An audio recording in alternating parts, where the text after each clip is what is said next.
안녕하세요. 자, 오늘 14페이지 2번 공인중개사법의 제정 목적. 처음 법조문 1조입니다. 이제 실질적으로 시험에 나오는 것 오늘 첫 진도입니다. 법제 1조 목적인데, 목적이 이때까지 8번 시험에 출제됐습니다. 그래서 3년에 한 번 정도 시험에 출제되고 작년에 개정돼 가지고 올해 출제될 가능성이 굉장히 높았는데도 불구하고 출제되지 않았습니다. 그래서 이제 여러분들 시험 볼 때 나올 가능성이 더 높아졌죠. 그만큼 해마다 나오는 문제는 아닙니다. 단순히 암기해야 되기 때문에 어렵습니다. 아마 공법도 1조를 보시면 항상 1조에 목적이 있습니다. 자, 1조 직접 목적을 보면 공인중개사의 업무 등에 관한 사항을 정하여 그 전문성을 제고한다고 했습니다. 이게 논리적으로 보면 안 맞는 경우도 있어요. 왜냐하면 공인중개사라는 것은 단순히 시험만 합격한 사람이거든요. 개업을 한 사람이 아니고. 그럼 공인중개사는 실질적으로 중개업무를 할 수 없습니다. 이렇게 논리적으로 따지면 말이 안 되기 때문에 단순히 암기해야 됩니다. 개업 공인중개사가 아니라 단순히 공인중개사의 업무 등에 관한 사항을 정하여 그 전문성을 제고하고, 간접 목적 2번에 보면 부동산 중개업을 건전하게 지도 육성입니다. 중개업을 지도 육성인데 시험에 중개 업무를 지도 육성한다.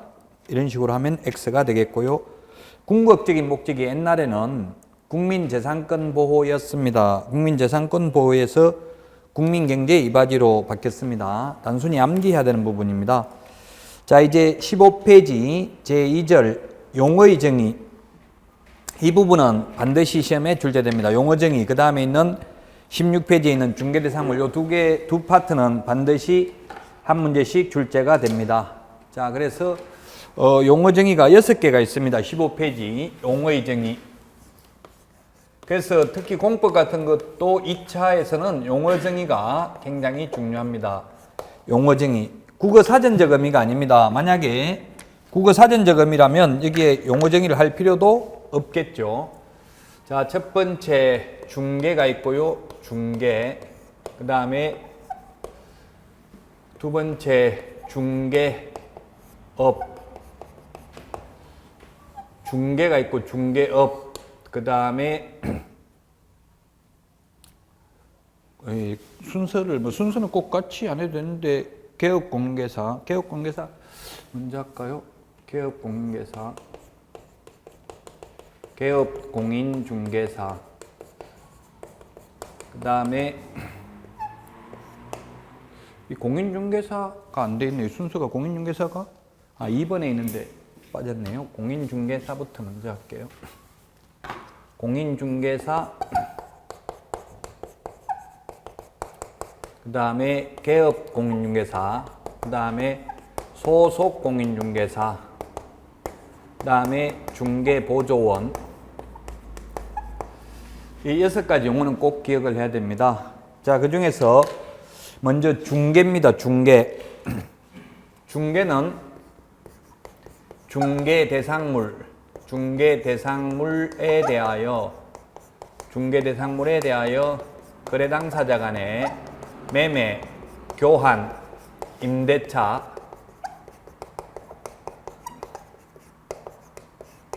그 밖의 권리의 득실 변경, 그 밖의 권리의 득실 변경에 관한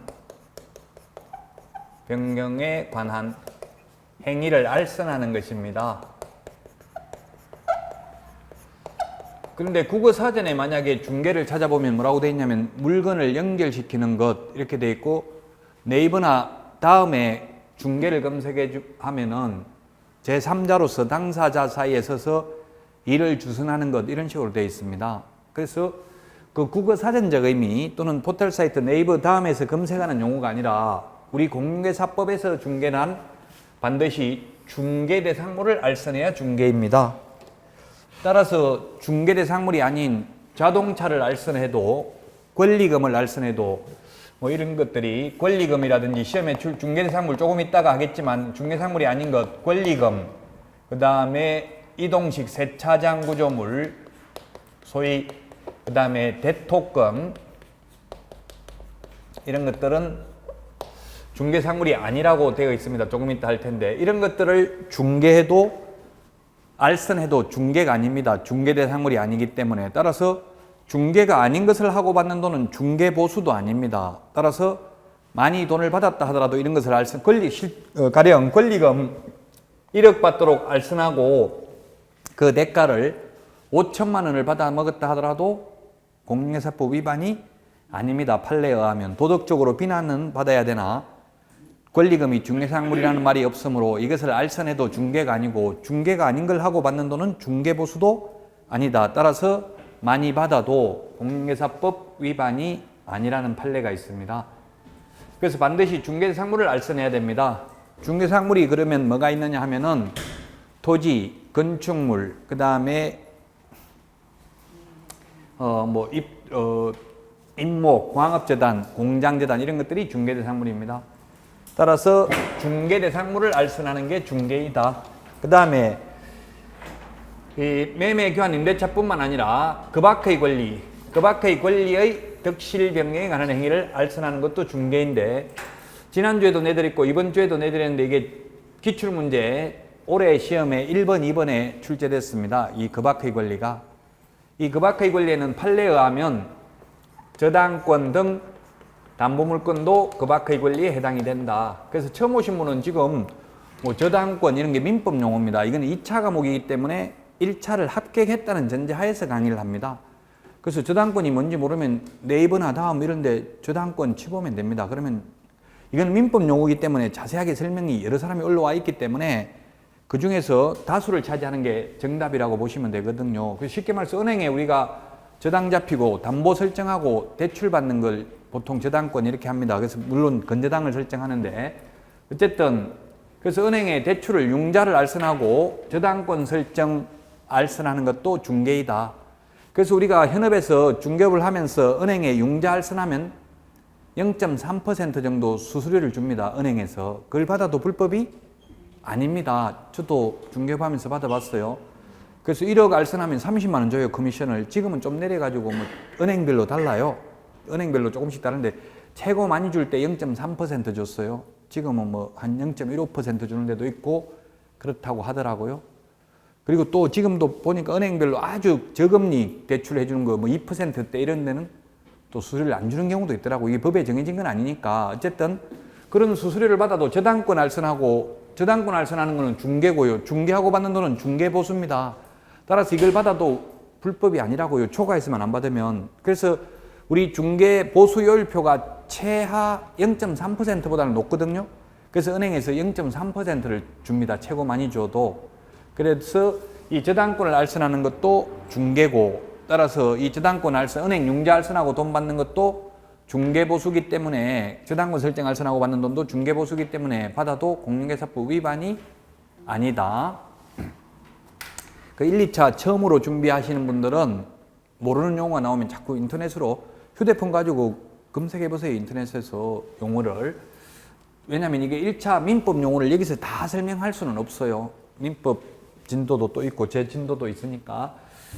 자, 그래서 그 밖의 권리는 저당권 등 담보물권도 포함된다. 오늘 내드린 문제 5번에 아마 있을 거예요. 5번. 이게 기출문제 올해 시험 나왔던 2번 문제입니다. 2번 문제 기출문제 그대로 5개 지문입니다. 지난주 내드렸던 게 1번 문제고요. 기출문제 올해. 오늘 내드린 5문제가 기출문제 A형 2번 문제입니다. 쉬는 시간에 받으시면 돼요. 자, 그래서 다시 한번 말씀드리면 중개는 중개대상물을 알선하는 걸 중개라 하고 그 다음에 매매, 교환, 임대차뿐만 아니라 그 밖의 권리, 저당권 등도 중개상 권리에 포함된다. 무조건 예를 들어서 국어사전에 보면 물건을 연결시키는 것, 우리 중매회사 사람을 소개시키는 것도 중개로 볼 수도 있어요. 물건을 소개시키는 것도 중개고. 그러나 우리가 연필, 볼펜 이런 거 소개시키는 것은 중개가 아니기 때문에 그런 것을 알선하고 받는 돈은 중개보수도 아닙니다. 반드시 중개대상물을 알선하는 게 중개이다. 이 법에서는. 자, 그 다음에 이제 중개업인데 중개업은 중개를 업으로 하는 것. 업이라는 것은 직업의 줄임말입니다. 중개를 직업적으로 하는 것을 중개업이라고 합니다. 따라서 중개업은 다른 사람의 의뢰에 의하여 일정한 보수를 받고 중개를 업으로 하는 것을 중개업이라고 합니다. 이 세 개 중에서 하나만 빠져도 중개업이 아닙니다. 세 개가 반드시 다 포함돼야 되고요. 이때 업이란 불특정 다수와 계속 반복하거나 또는 반복 의사가 있는 것을 불특정 다수와 반복하거나 반복 의사가 있는 것을 중개업이라고 합니다. 그래서 우연한 기회에 타인간의 거래를 한두 번 알선했다 하더라도 이건 중개를 직업으로 한 것은 아니기 때문에 무자격자가 하더라도 처벌의 대상이 되지 않습니다. 그래서 여러분들이 지금 이제 공부한다고 하면 소개시켜달라 할 수도 있어요. 그럼 이웃집 소개 한 건 시켜주고 100만 원, 200만 원 받아도 공인중개사법 위반이 아니라고요. 직업적으로만 하지 않았다면 업으로 해야 됩니다. 업이 직업의 줄임말이 업입니다. 그래서 여러분들은 중개하려고 자격증 취득하시는 겁니까? 중개업을 하려고 취득하시는 겁니까? 예, 중개업 하려고, 직업적으로 하려고, 계속 반복하려고 불특정 다수와 따라서 불특정 다수입니다. 특정인과 여러분들이 이모, 고모, 배우자, 친인척, 초등학교 동창생들에게만 중개해주고 돈 받으려면 자격증 취득하지 않고 해도 법 위반이 아닙니다. 왜냐하면 그건 직업이 아니기 때문에 업이라는 것은 불특정 다수이어야 합니다. 특정인이 아니고요. 특정인하고 하면 이것은 직업이 아닙니다. 자격증 취득할 필요도 없습니다. 불특정 다수여야 되고요. 한 번만 하면 직업이 아닙니다. 반복해야 됩니다. 그러나 간판을 달고 했다면 비록 한 번만 했다 하더라도 간판 속에는 손님 오면 받겠다는 의사가 숨어 있기 때문에 직업에 해당됩니다. 간판 달고 하면. 따라서 무자격자가 중개사무소라는 간판을 달아놓고 하다 적발되면 한 건만 해도 무등록 개업관계사로 처벌받습니다. 간판 안 달고 두세 건 했다 하더라도 직업으로 했다 보기는 어렵습니다. 처벌 안 받습니다. 자, 그래서 중개를 직업으로 하는 것을 중개업이라고 한다. 반드시 보수도 받아야 됩니다. 공짜로 하면 처벌 대상이 아닙니다. 그래서 지금 무등록 개업관계사 무자격자를 처벌하기가 굉장히 쉬워요, 어려워요?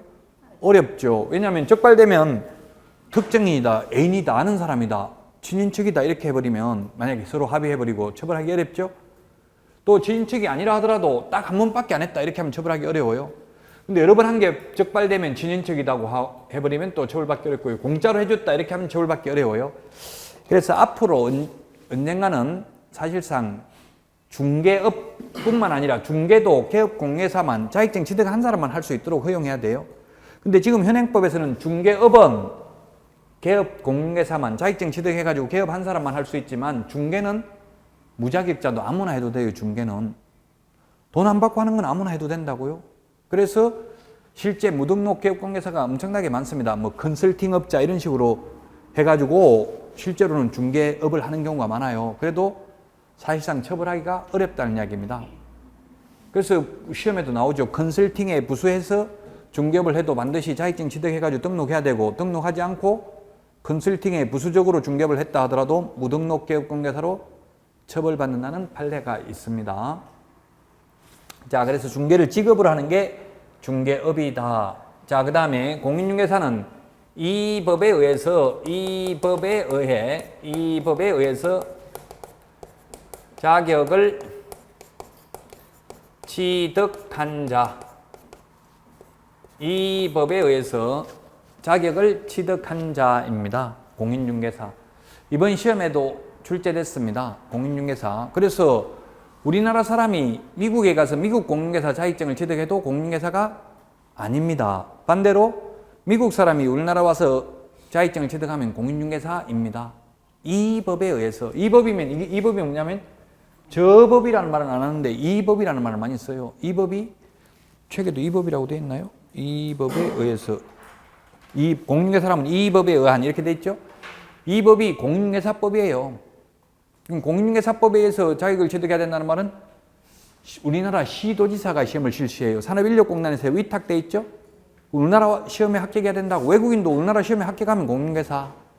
그 미국에서 공인중개사 자격증 취득해와도 그거 가지고 우리나라에서 개업할 수 없습니다. 물론 앞으로 이제 FTA 비준되고 완전 실효 발효되고 나면 앞으로는 자격증 상호 인정제도가 도입될 가능성은 있습니다. 몇 년 후에. 그러나 지금은 안 됩니다. 만약에 도입되면 우리나라 사람 유리할까요? 불리할까요? 미국 자격증 가지고 우리나라 와서 개업할 수 있고 우리나라 자격증 가지고 미국 가서 개업할 수 있다면 누가 유리해요? 미국 사람이 유리해요. 왜냐하면 미국에는 미국뿐만 아니라 선진국에 가보면 이 중개업을 하는 게 우리나라 삼성물산, 삼성전자 이렇게 가장 큰 회사가 외국에 가면 중개법인이에요. 중개주식회사가 가장 커요. 그 나라에서. 그래서 외국에는 이게 다 법인 형태로 돼 있다고 큰 회사, 가장 큰 회사가 중개주식회사라고요.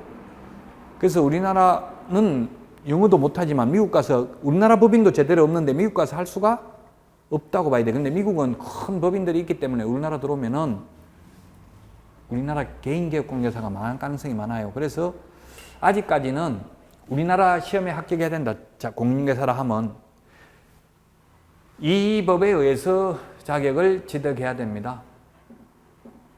그래서 올해 시험에 또 출제됐다고요. 외국에서 자격증을 취득한 자는 공인중개사가 아니다. 이런 게 3번 문제에 출제됐어요. A형 3번 문제에. 이 법에 의해서 자격을 취득한 자다. 우리나라 시험에 합격해야 된다고요. 자, 근데 자, 공인중개사, 여기는 개업공개사, 여기는 소속공개사 두 글자만 더 붙었는데요. 그럼 개업공개사를 옛날에는 뭐라고 불렀느냐 하면 작년까지는 이걸 중개업자라고 불렀어요. 중개업자. 근데 이게 일본식 표현이래요. 업자라는 게 사채업자, 청부사례업자, 부정적 이미지가 강하대요. 그래서 이제 공신력을 높이기 위해서 중개업자를, 지금도 그래서 중개업자라고 나오죠. 그래서 뉴스에 보면 어떻게 나왔냐면 옛날에는 지금도 이렇게 나오는 경우도 있어요. 대법원 판사가 하는 판결문에도 이렇게 나오는 경우 있어요. 중개인이라고 부르다가 중개업자라고 부르다가 지금은 이제 개업공개사인데 지금도 개업공개사라고 안 하고 지금 뉴스에 나올 때 보면 뭐라고 나와요? 자막에 보면 부동산 가격이 오른다 내린다 하고 보면 공인중개사라고 나오지 개업공개사라고 나오는 거 못 봤죠? 그 지금 사회에서 쓰는 사회 통념상 쓰는 용어하고 이 법에서 쓰는 용어가 다르다고요. 9시 뉴스에 공인중개사가 어쩌고 저쩌고 이런 자막 나오잖아요. 밑에 자막 잘 보세요. 부동산 뉴스 나오면 밑에 자막에 공인중개사 누구누구 이렇게 나와요. 그건 엄밀하게 우리 시험에 나오면 그건 공인중개사가 아니고 뭐예요? 개업공개사예요. 그분들은 다 개업한 사람들이죠. 우리나라 공인중개사는 약 35만 명입니다. 지금 현재. 그 중에서 개업을 한 자격증을 취득해가지고 등록을 해서 개업을 해가지고 사무실 차리고 있는 사람은 8만 9천 명 정도입니다. 지금 늘어났어요. 많이. 경기가 좋아지고 있다는 이야기죠. 8만 9천 명 정도 됩니다. 그럼 약 지금 한 200개, 집 한 200채에 1개 정도의 중개사무소가 있어요. 그럼 여러분들이 입지 선정할 때는 뭐 1000가구인데 부동산이 지금 한 6개 이렇게 있다고 하면 들어가면 쉽지 않겠죠? 어느 정도 그게 나눠 먹기니까 아무리 잘한다 하더라도. 자, 옛날에는 중개업자라고 불렀어요. 근데 지금은 개업공개사라고 부른다. 개업공개사는 뭐냐면 이 법에 의해서 중개사무소 개설 등록을 한 자입니다. 중개사무소 개설 등록을 한 자. 뒤에 등록은 뒤에 나옵니다만은 그래서 이게 쉽게 말해서 개업을 한 사람, 현업에서 지금 영업을 하고 있는 분들이에요. 자격증 취득해가지고. 여러분들은 공인중개사 자격증을 취득해가지고 개업하려고 하는 분도 있고, 그 다음에 나무 밑에 소속이 돼 있다고 다른 개업공개사 밑에 취직하려고 하는 경우도 있는데 대부분 취직했다가 거의 다 개업을 하는 경우가 많아요. 취직해가지고 지금 제가 아는 분은 3년 동안 근무하는 분을 오산에 한 분 알고 있기는 한데 그분은 거의 뭐 한 40% 정도 줘요. 사장이 그 같은 학원 같이 다녔는데 이 원룸 빌딩이 한 5개 있어가지고 크게 돈 버는 게 그게 필요가 없는가 봐요. 그래서 6대 4로 줘요. 사장이 60% 먹고 이 소속공인중개사한테 40% 준다고. 그러니까 3년 근무하는 사람도 있더라고요. 그 외에 우리나라에 나무 밑에 취직을 하면 1년도 근무하기 어려워요. 현실적으로. 저도 나무 밑에 한 1년 근무해봤는데 옛날에 월급 120만 원인가 받았어요. 15% 받기로 해가지고 15% 준다더라고. 그래 120만 원 받았는데 너무 많다고 바로 잘렸어요. 너무 뭐 그다음부터 돈 나오지 말라더라고. 너무 돈 많이 나가는 것 같다 이렇게 하더라고요. 사장 돼 보세요. 더 할지도 몰라. 웃을 게 아니고 그건 알 수 없는 거예요. 사람.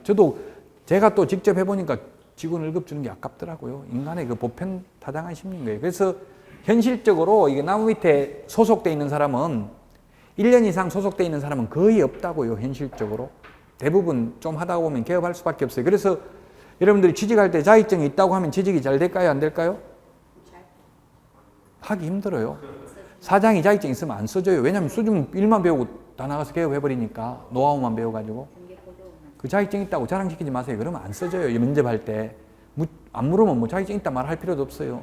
경험 있냐 하면 차라리 별로 경험 없습니다 하는 게 나을 수도 있어요. 그 사장 성향을 모르니까 뭐 무조건 자격증 없다고 하는 게 유리하다고 볼 수는 없지만 어쨌든 자격증 있다고 하면 무조건 환영하지는 않더라는 이야기입니다. 현실적으로.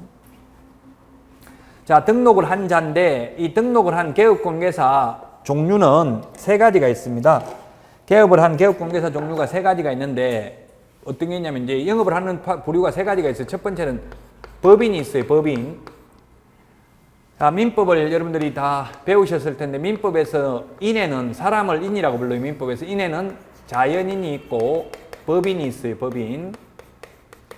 그래서 자연인은 숨을 쉬는 사람이고 법인은 숨을 쉬진 않는데 법적으로 사람입니다. 그래서 자연인은 주민세를 내고 법인은 법인세를 냅니다. 사람으로서 내는 세금입니다. 법적으로 사람이에요. 그래서 이게 회사입니다. 쉽게 말하면 뭐 주식회사 이런 게 거의 다 법인입니다. 법적으로 사람. 이제 민법에서 더 구체적인 건 하겠지만 그래서 법인이 있고 그 다음에 공인중개사인 개업공개사가 있고요. 그 다음에 소위 중개인이 있습니다. 자, 그러면 법인은 뭐냐면 회사입니다. 회사. 지금 8만 9천 개의 개업공개사가 있는데 그 중에서 법인은 회사는 우리나라에 약 500개 정도 있습니다. 0.5% 정도도 1%도 안 됩니다. 법인 비율이. 그걸 다른 나라에 가서 보시면 여러분들이 혹시 외국 여행 가면 가이드한테 물어보세요. 여기는 법인이냐, 회사로 돼 있냐, 개인이 하냐. 거의 대부분 법인 형태, 법인의 분사무소 형태로 운영이 되고 있더라고요. 외국의 선진국들은.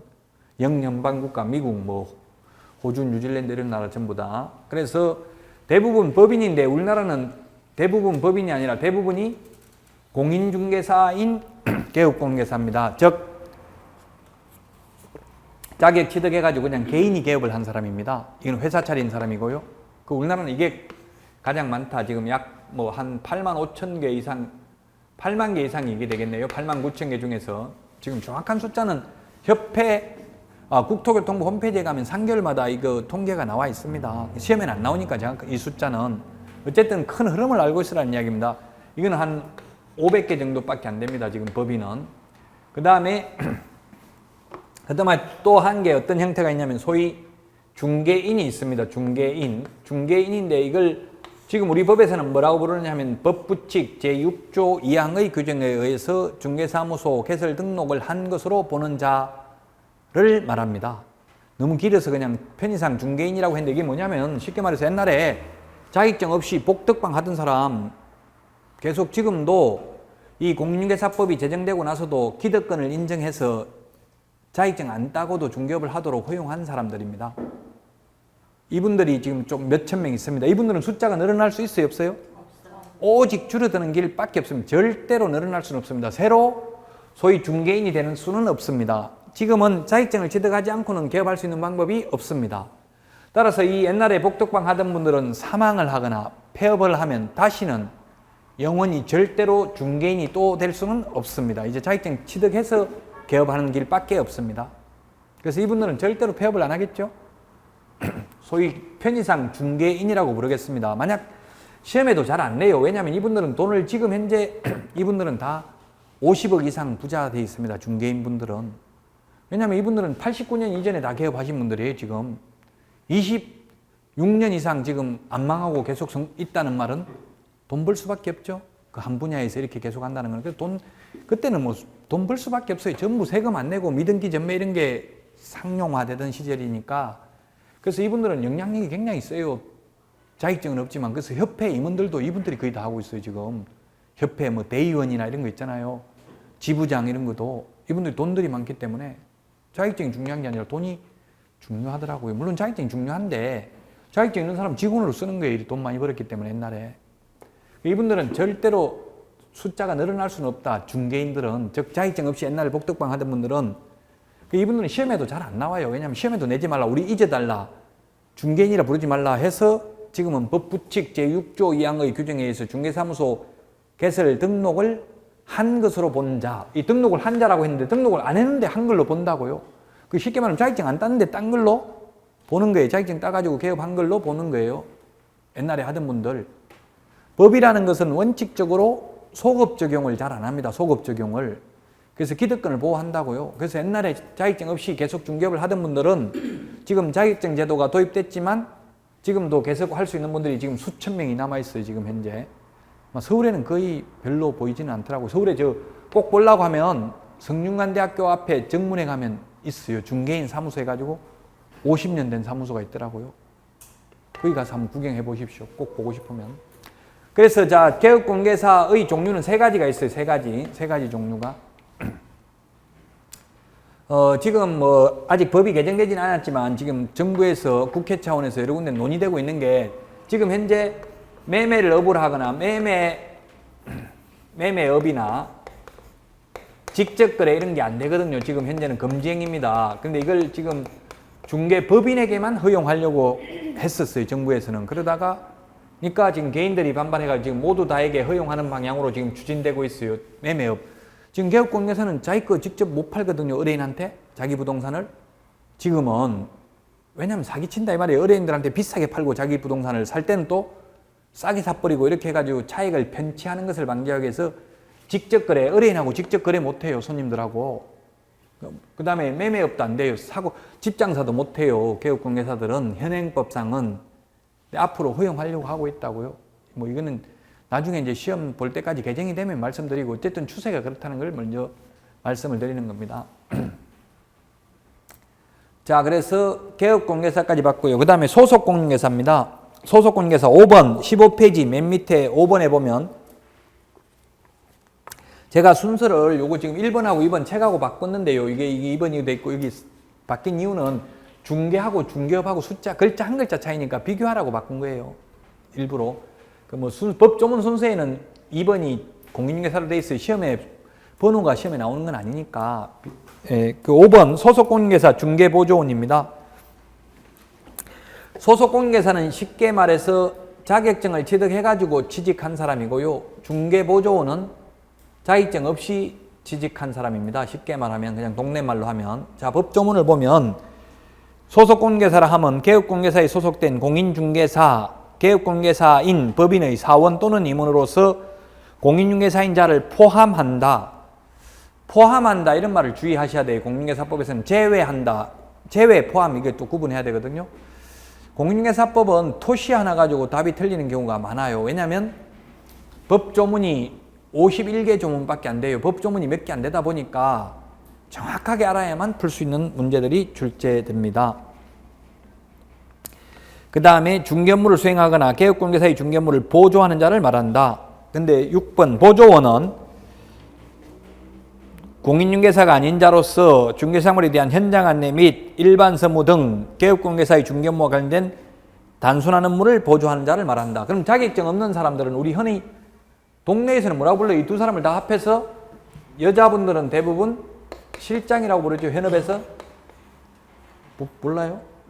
실장이고 우리 동네는 아니고 저기 오산이나 저쪽에 우리나라에서 가장 원룸 주택이 많은 곳이 중국의 동포 사이트에 개설되어 있는 게 오산시 걸동이에요. 두 번째가 저 시흥시 정왕동이에요. 그래서 이런 데는 시흥시 정왕동이나 오산시 걸동 같은 데는 보면 남자분들이 많아요. 여자분들이 많은 게 아니고 그게 부장이라고 불러요. 여자분들은 보통 실장이라고 불러요. 직원이에요, 직원.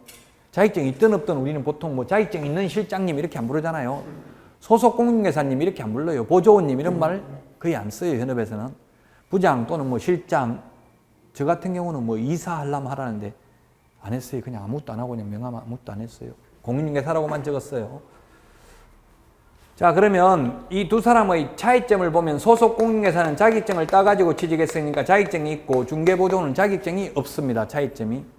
그 다음에 소속 공인중개사는 중개 업무를 할 수 있습니다. 중개 업무. 중개보조원은 중개 업무 할 수 없습니다. 보조할 수 있는 점은 똑같습니다. 둘 다 보조할 수 있습니다. 자, 그럼 중개 업무가 무엇인지 논란의 대상이 되는데요. 이런 부분이 어렵습니다. 왜냐하면 중개 업무는 무엇을 중개 업무라 한다 이런 법조문이 없습니다. 우리 공인중개사법에는 해석상의 문제입니다. 그래서 제가 해석을 할 수 없기 때문에 국토교통부 장관에게 질문을 해봤습니다. 중개 업무는 무엇을 의미하는지 알려주십시오. 이렇게 민원 사무 처리에 관한 법률에 의해서 민원을 제기하면 보통 2주 안에 그 답변을 하게 돼 있어요. 문서로. 그래서 국토교통부 장관 직인이 찍혀서 답변이 돌아오면 그걸 흔히 유권 해석이라고 합니다. 유권 해석. 앞으로 유권 해석이라는 말을 하게 될 텐데, 유권 해석이라는 말은 권한이 있는 기관에서 하는 해석을 유권 해석이라고 합니다. 권한이 있는 기관에서 하는 해석을 유권 해석이라고 한다. 그래서 유권 해석을 의뢰받아 보니까 중개업무란 확인 설명, 확인 설명서 작성, 계약서 작성 등을 중개 업무로 보아야 할 것입니다. 이렇게 해석을 하고 있습니다. 따라서 자격증이 없는 직원들은 확인 설명하면 돼요, 안 돼요? 안 돼요, 이론적으로는. 현업에 나가면 실장들이 현장 안내 보조는 할 수 있다고 해서 집 구경시키러 데리고 갈 수는 있어요. 그 데리고 가면서 집이 몇 평이다, 뭐 도배는 깨끗하다 이런 말 하면 돼요, 안 돼요? 근데 손님이 묻는단 말이에요. 묻는데 저는 보조원이라서 대답할 수 없습니다. 이렇게 해버리면 계약 깨지겠죠? 그래서 시험 공부 잘하는 사람이 현업에 나가면 돈은 못 벌어요, 솔직히 말하면. 너무 법대로 다 하려고 하면 계약 다 깨지거든요, 놓치고. 그냥 탄력적으로 여러분들이 알아서 합격하고 나서 이제 하시면 되고요.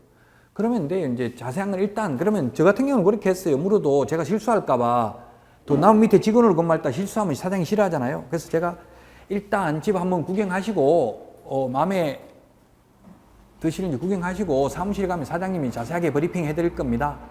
저는 이렇게 말했어요. 자세하게 물으면. 저도 갑자기 어디 갔다 오는데 저 집 데리고 가라고 번지수만 가르쳐주고 가보라고 이렇게 하거든요, 사장들이. 그러면 저도 정보를 전혀 몰라요. 그런데 손님 묻는단 말이에요. 그 집 도배는 깨끗합니까? 지금 거짓말하면 금방 가면 다 알잖아요. 가면 다 나타나는데 거짓말하면 안 되잖아요. 그래서 현실적으로는 하는 경우가 많은데, 이론적으로는 보조원은 아예 설명하면 안 돼요. 그냥 현장 안내, 격리 같은 것만 하고, 이런 거 청소나 하고 이런 것만 해야 돼요. 저도 나무 밑에 1년 동안 일 배운 거는 청소하는 것만 배웠어. 빨리 나와서 사장 나오기 전에 청소하고 하라 하고 이렇게 하더라고요. 저는 여자 밑에도 근무하고 남자 밑에도 근무해보고 했는데, 공부하기 위해서 1년 동안 진짜 모욕감을 느끼면서도 여자 화장실 청소 이런 거 했어요. 사장 혼자 쓰는 건데 일찍 나와가지고. 그게 단순히 보조하는 거예요. 청소하고 뭐 이런 게. 보조원은 보조만 가능하고요. 소속공인회사는 계약서도 쓸 수 있고 확인 설명서도 쓸 수 있고 확인 설명도 할 수 있는데 차이가 있습니다. 지금 우리나라에 약 35만 명의 공인중개사 중에서 개업공인회사는 8만 9천 명밖에 안 되는데, 소속공인회사는 몇 명인지 통계가 정확하지 않아요. 왜냐하면 고용을 하면 고용신고를 해야 되는데 현실적으로 고용신고를 거의 안 하고 있어요. 그래서 지금 고용신고된 사람은 약 1,300여 명이랍니다. 근데 실제 중개사무소에 가보면 거의 두 명 근무하지 혼자 근무하는 데는 거의 없죠. 대부분 2명 근무하는데, 그래서 통계가 많이 누락돼 있다고, 소속공인회사는.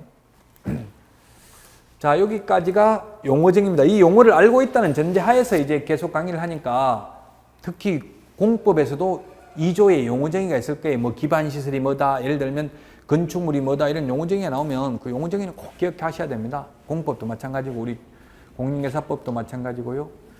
자, 용어정의 시험에 반드시 출제가 됩니다. 자, 그 다음에 16페이지 중개대상물입니다. 제3장 중개대상물도 한 문제 출제됩니다.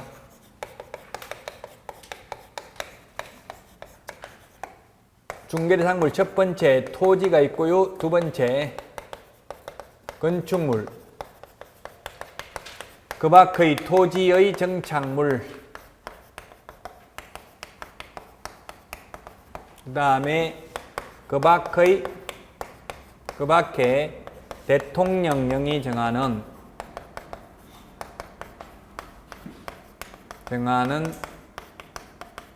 재산권 및 물건입니다.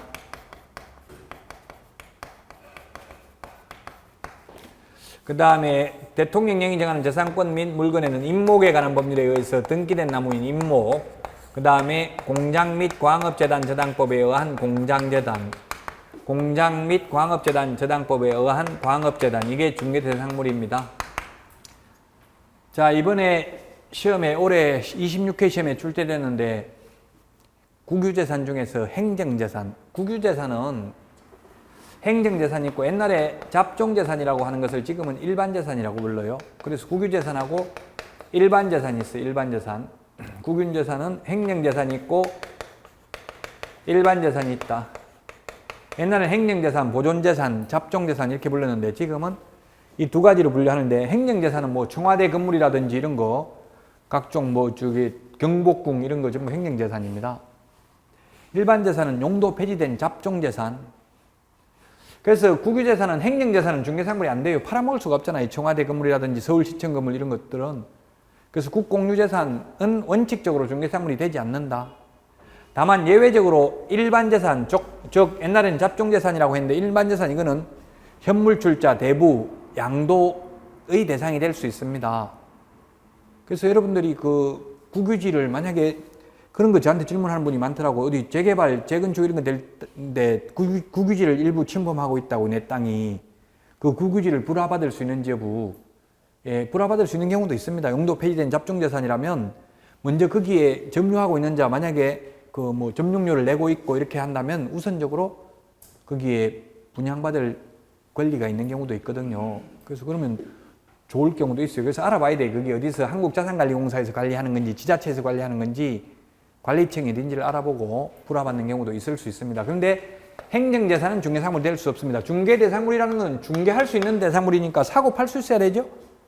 사고 팔 수가 있어야 돼. 그래서 원칙적으로 국유재산이나 공유재산은 중개상물이 될 수 없습니다. 오늘 문제에 있는 것 같네요. 이게 국유재산은 행정재산인 국유재산은 중개상물이 될 수 없다. 그래서 토지라고 해서 모든 토지가 다 중개상물이 되는 게 아닙니다. 토지 중에서도 중개상물이 될 수 없는 경우가 있습니다. 국유재산, 원칙적으로 국유재산, 공유재산, 지방자치단체 재산, 그 다음에 포락지,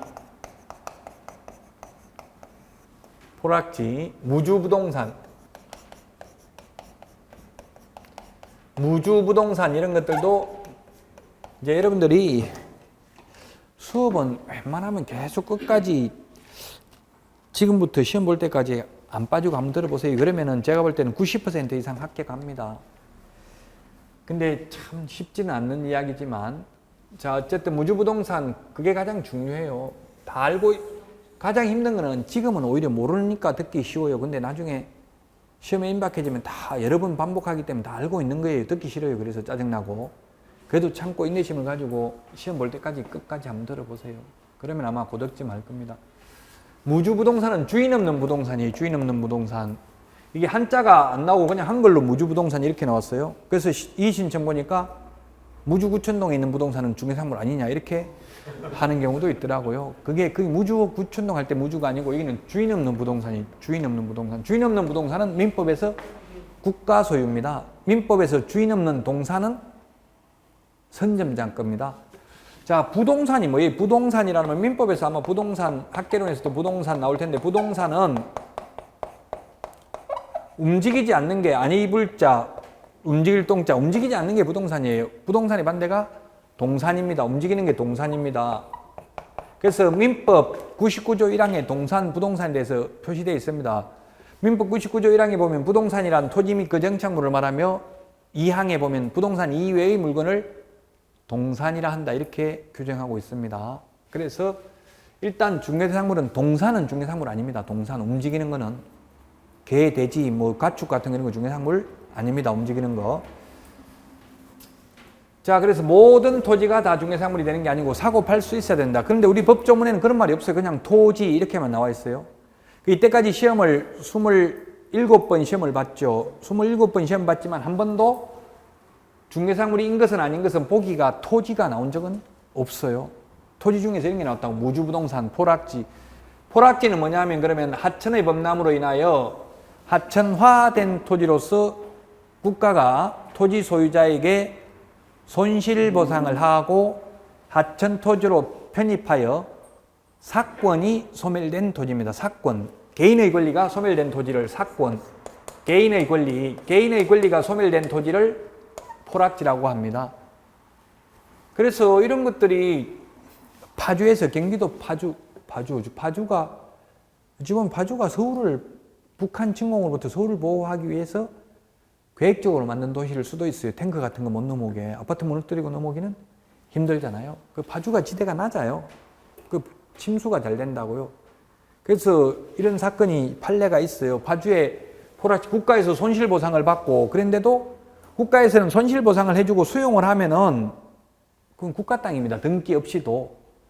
근데 등기는 아직 개인 땅으로 남아있는 것을 기와로 그 땅을 개업공개사에게 의뢰해가지고 또 팔아먹어버렸어요. 보상금 받고. 예, 그래가지고 그 개업공개사가 손해배상을 했어요. 왜냐하면 그 정확하게 본인인지 확인을 안 해가지고 등기사항 증명서하고 주민등록증만 봤어요. 등기필 정보, 즉 등기권리증, 등기필증을 확인하지 아니하여 손해배상을 하라고 판례가 나왔어요. 근데 현실적으로는 현업에서 거의 주민등록증하고 등기사항 증명서, 등기부등본만 보지 등기필 정보까지 확인하는 경우는 거의 없죠. 등기필 정보자고 하는 개업공개사들이 거의 없잖아요. 현실적으로. 여러분들은 확인해야 됩니다. 이 포락지 이런 것들은 중개상물이 아니다. 이거 포락지, 국유재산, 무주부동산 이런 것들은 중개상물이 아니다. 지금 16페이지 그 표 박스 안에 있습니다. 1번 토지, 2번 건축물 이렇게 나와 있죠. 저는 뭐 토지, 건축물 이렇게 나와 있는데 그 다음에 2번 건축물 그 밖의 토지의 정착물이에요. 공인중개사법에서 가장 어려운 부분이 용어 정의와 이 중개사물 두 개입니다. 요것만 끝나면 그 다음부터는 논란의 여지가 없어요. 근데 여기서는 논란의 여지가 있어요. 아까 토지도 모든 토지가 되는 것이 아닌데 그냥 법조문에는 토지라고만 되어 있어서 해석상 논란의 여지가 있다고 했죠. 국유재산 같은 거 안 된다고 했잖아요. 무주부동산 안 된다고 했잖아요. 건축물도 마찬가지예요. 이게 논란의 여지가 있어요. 무슨 건축물인지 명확하게 나와 있지가 않기 때문에. 그러나 여기서 판례는 여기서 건축물이란 건축법상 건축물을 의미하는 것이 아니라 민법 99조 1항에서 말하는 건축물을 의미한다라고 판례가 되어 있습니다. 그래서 제가 아까 이동식 세차장 구조물, 이동식 세차장 구조물이 중개상물이 아니라고 했는데요. 그 판례에 의하면 콘크리트 집안 위에 볼트 조립 방식으로 기둥을 세우고 지붕을 덮은 다음 3면에 천막이나 유리를 설치한 소위 이동식 세차장 구조물. 우리 주유소에 기름 5만 원 이상 넣으면 공짜로 세차해주는 기계 있잖아요. 그것을 무등록 개업공개사가, 무자격자가 알선을 3건을 했어요. 한 건당 500만 원씩 받고 1,500만 원을 받았어요. 그래서 옆에 개업공개사가 고발했어요. 무등록 중개행위를 했다. 무등록 중개업 한다고. 처벌받았겠어요? 안 받았겠어요? 안 받았다고요. 중개대상물은 개업공개사만이 중개를 업으로 할 수 있는데 중개대상물이 아닌 것은 우리 공인중개사법의 규율 대상이 아니라고요. 그래서 그건 아무나 중개하고 돈 받아도 공인중개사법 위반이 아니다. 중개상물이 아니기 때문에. 아까 중개는 중개대상물을 알선하는 게 중개라고 했어요. 중개하고 받는 돈이 중개보수예요. 중개대상물이 아닌 걸 알선해도 중개가 아니고요. 중개 아닌 걸 하고 돈을 받든 뭔 짓을 하든 공인중개사법 규율 대상이 아니라고요. 자, 그래서 이동식 세차장 구조물은 그래서 건축법상 건축물이다. 아직 건축법, 여러분들이 공법을 안 배웠을 텐데 건축법 제2조에 보면 건축물이란 뭐라고 되어 있냐면 지붕과 벽 또는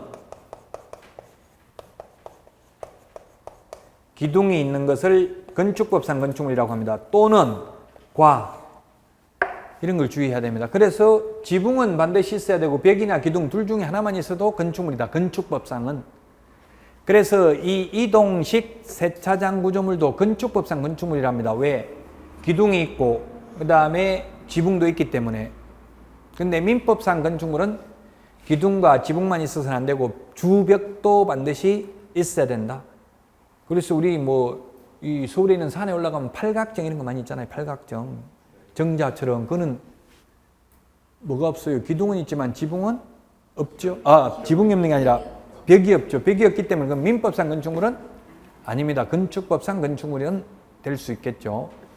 그래서 결론은 이 건축물은 건축법상 건축물을 의미하는 것이 아니라 민법상 건축물을 의미한다. 그리고 또 이 건축물은 판례는 현존하는 건축물뿐만 아니라 장래 건축이 예정되어 있는 동호수가 특정된 아파트 분양권도 미래의 건축물로서 중개상물이 된다. 예, 맞습니다. 다만 전매 제한 지역이라면 안 되겠죠. 그래서 분양권도 아파트 분양권도 이 건축물 중개상물에 해당된다. 자, 그 다음에 이제 논란의 대상이 되는 게 이 급아크 이게 논란의 대상이 됩니다. 이 건축물도 논란의 대상이 되고 토지도 논란의 대상이 된다. 해석상. 급아크의 토지의 정착물이라고만 해놓고 구체적으로 어떤 것인지 적시되어 있지 않다고요. 법에도 없고 시행령 시행규칙에도 없다고요. 자, 그러면 급아크의 토지의 정착물에는 어떤 것이 있냐면은 급아크의 토지의 정착물에는 어떤 것이 있습니까? 이렇게 물으니까 우리 책에는 지금 급아크의 토지의 정착물에 대해서는 안 나와 있는 것 같네요. 기본 지금 그러면 급아크의 토지의 정착물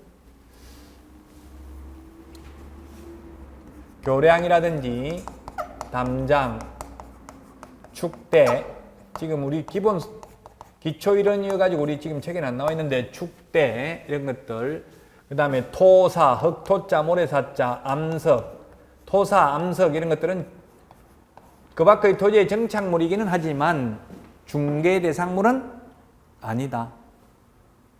농작물도 중개 대상물이 아니다. 농작물도 중개 대상물이 아니다. 농작물도 민법에 보면 급아크의 토지의 정착물에는 해당됩니다. 그러나 중개 대상물에 해당되지 않는다는 게 유권 해석입니다. 그 다음에 우리 책에는 지금 안 나와 있는데 명인망법을 갖춘 수목의 집단은 중개 대상물이다. 우리 교재에도 안 나와 있으니까 그냥 요거만 하고 넘어가겠습니다. 다음에 좀 기본서 나오면 하고요. 명인망법, 명백하게 인식할 수 있도록 소유권을 표시하는 수목의 집단, 나무입니다. 나무. 명인망법이라는 게. 그래서 나무 껍질을 벗기고 묵서, 붓으로 이름을 적는다든지 담장을 쌓아둔다든지 하면 토지와 분리하여 별도로 중개 대상물이 된다. 자, 그 다음에 급아크의 대통령령이 정하는 재산권 및 물건인데 요 세 개는 임목은 설립자, 나무목자인데 등기된 나무를 임목이라고 하고요. 공장재단, 광업재단 이건 전부 중개 대상물이 되는데 이게 전부 다 일물일권주의 예외입니다. 일물일권주의. 하나의 물건은 하나의 권리가 있는데 이거는 물건은 나무가 여러 개인데 등기되면 이게 하나의 부동산으로 취급된다고요.